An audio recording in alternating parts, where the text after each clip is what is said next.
Thanks, John.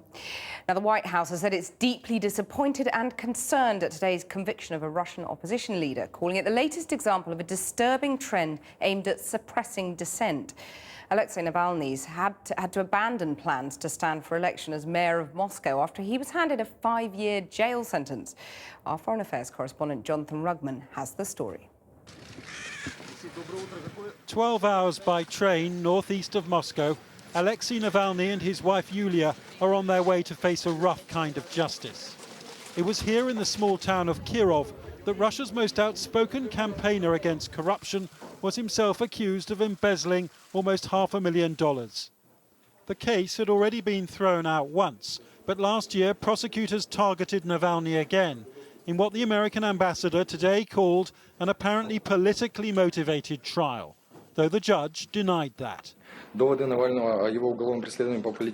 Navalny's arguments about political motives behind his criminal prosecution are not substantiated in any way. The court stood for 3.5 hours as the verdict was read out. The judge had ordered phones to be switched off, but nobody took much notice, least of all Navalny himself, who posted around 40 tweets of defiance, even after the sentence. "OK, don't miss me," he said on Twitter. "The most important thing is not to sit idle. A toad won't lift itself off the oil pipe."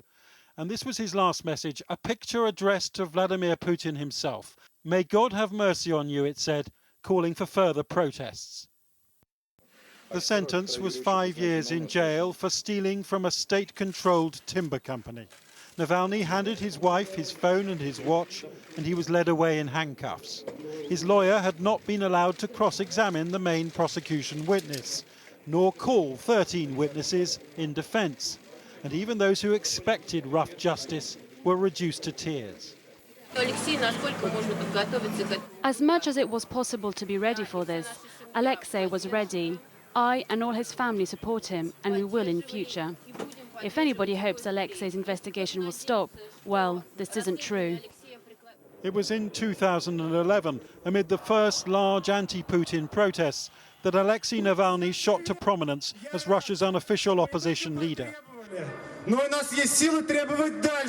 He wasn't an oligarch or even a politician, but the lawyer had coined the phrase "the party of swindlers and thieves" to describe the Putin regime, and he used social media to galvanize protest. In the past, Navalny's extremist views have alienated Russian liberals. In this video, he compared Muslim rebels in the Caucasus with cockroaches, suggesting the rebels should not be swatted away, but shot. Last year, Vladimir Putin was seen in tears after winning a third presidential term.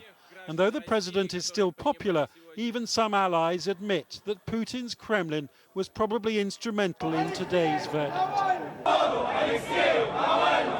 "Freedom for Alexei Navalny," they chanted outside the courthouse.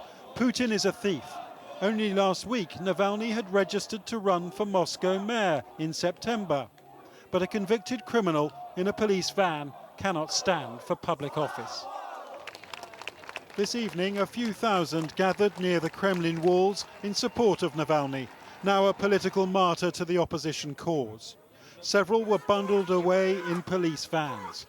Meanwhile, Mikhail Gorbachev, the architect of perestroika, said the case was proof of a lack of judicial independence and that using the courts against political opponents was unacceptable. Jonathan Rugman.